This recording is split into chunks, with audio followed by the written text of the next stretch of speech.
Feature Friday. The freshest. Okay, so Zack Tabudlo is back on the Wish bus with a brand new song actually, Asan Kanaba, and I think I'm ready to watch it. I might have heard bits of this, like Of course and you a lot have. of because I like his music a lot. But I'm not too sure. Let's give it a watch. Okay, so let's have a look. From the thumbnail and stuff, I think he brought a lot of people Ooh, cool. with him. We'll have a good band in the Wish bus. Yes, Yeah. sir. Let's go. Nah, I've never heard this. Ooh.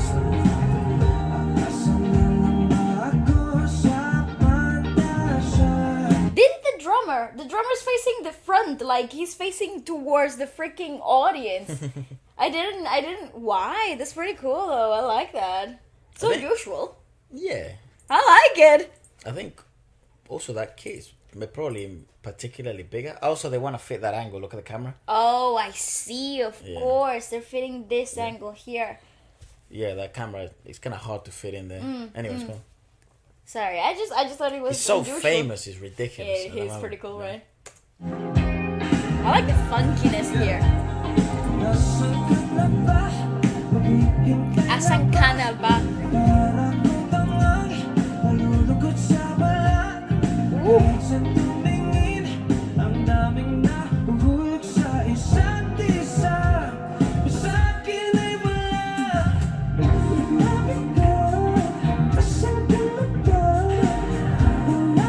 Whoa, that is a weird groove, isn't it?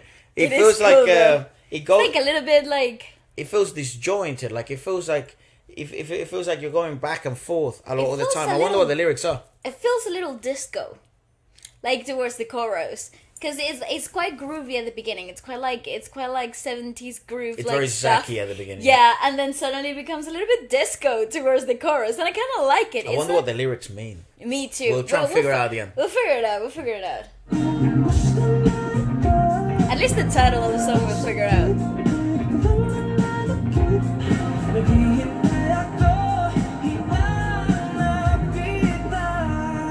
Obviously, his confidence in this environment is outstanding.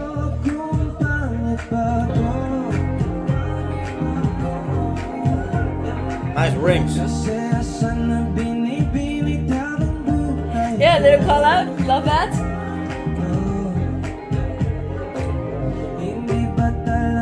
Nice.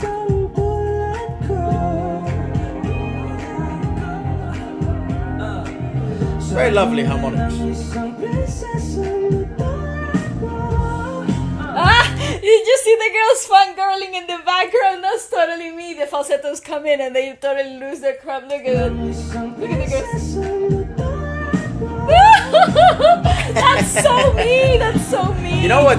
You know what's cool? This Oh, I see. this type of songs. Yeah, I think. Well, you can't really fit a drum machine. I think you could fit a drum machine either way. But this No, is a but different this kit. angle- this No, this is angle's a cool. different kit. This is not the usual kit they use. This is not the No, it's bigger. normal. Ah, Yeah, it's bigger. Cool. Or maybe they just made that improvement for the set. That is a better kit. Although I do really like. This I don't know which angle. one that is. The TD, whatever the Is fuck it it? is. I don't know. You won't be able to Can't read it. see. But yeah. But in this type of tracks, as a drummer, you're actually because there's this thing about Zack with his sound, right? Like people really recognize his voice and people really recognize his songs. He's really that famous. Yes. So when you bring a live band, you want to try and do two things, and I think as a drummer, that's like your number one job. You saw it as well with Felipe. You want to try and recreate the drums exactly as they are in the track. Yeah. So that people recognize and hear the song that they are used to hearing on the streaming platforms live, and then you can just simply add some more flavor, some more oomph. In order to do that with an actual drum kit, it's fucking impossible because there's a lot of snares that they use in studios that don't exist, or lots Correct. of hi-hat sounds that don't exist. So the easiest way, the easiest solution is to have a drum machine. That's that red thing on the left. But these tracks are rather stressful for drummers. Because They you're also- working with tech. You're no longer working with Human touch. yeah, you're no longer working with shit that isn't gonna fail you. Yeah. So the stress I would be under to do all this type of stuff, like the amounts of times like I've seen this happen live, where some of these machines just fucking die, and then you need another one, or they misprogram themselves, and you need, I have a backup. So I would be quite tight if I was that drummer. I totally agree, especially given the fact that we know exactly how now. We know now that this is getting pushed out. Live. This is like the take that they got. Like they only had one chance to do this. So whatever happened in the moment, this was like a studio live gig type of thing. Basically. Which is pretty freaking mad. Yeah. Think about that. It's high level stuff. Like, it is. To go perform in the Wish Bus and perform at this level, it's really hard. Like genuinely very, very difficult. I just love how incredibly comfortable he is now in this, how settled he is in the singing environment. Like he really is like, this is it. I could do this for hours, and I love that about him.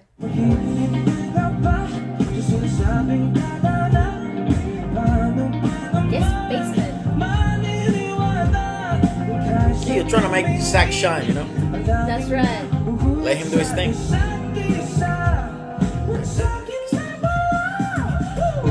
Nice!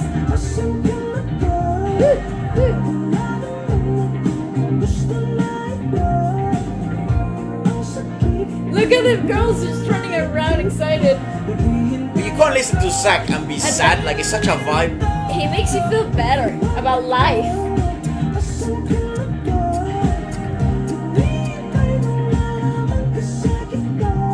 Also, his falsetto technique is just so clean. It just makes you want to like understand how he does it. I feel technically, like I just don't. He has his own thing figured out. I feel technically I don't think a lot of people understand the difficulty of that switch. He always does.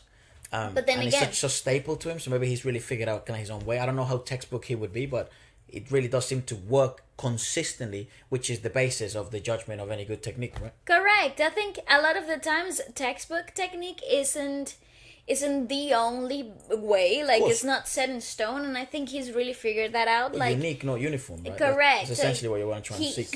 He knows exactly how to make it work for him, and he has built his whole sound based on that, which is fascinating because it's not a party trick. It's not like, oh, here's what I can do. This is my sound, and you're getting used to it. Also which is live amazing. In other live environments, because this one is sort of a compressed environment, but like in live exposed environments, he's also able to replicate the same sound, which is that's where you know, like at the caliber vocally where he's at. That's when you start thinking of it as a technique and not a fluke. Yeah, right. Not like a studio thing that you kind of came up with once and then that was it. Yes, that's really cool.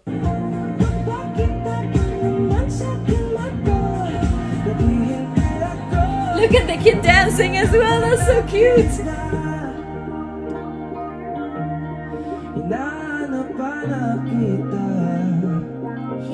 Oh, nice. So well. I love the wah-wah.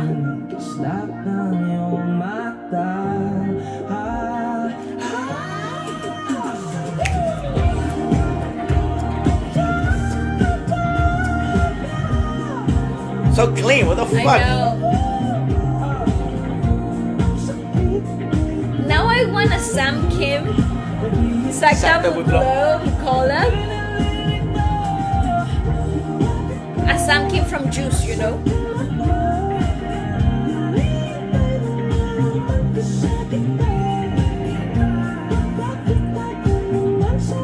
Everybody dancing outside is so fun. Yes, Saki. Woo! Nice effects. And this is what you can bring to the table with a live band, you know. Woo! Bravo! Nice. Bravo! the drummer went like that to someone. They did like the thumbs up. They murder that. They really did, because obviously playing with the track and for how many other people? 4 other musicians, including.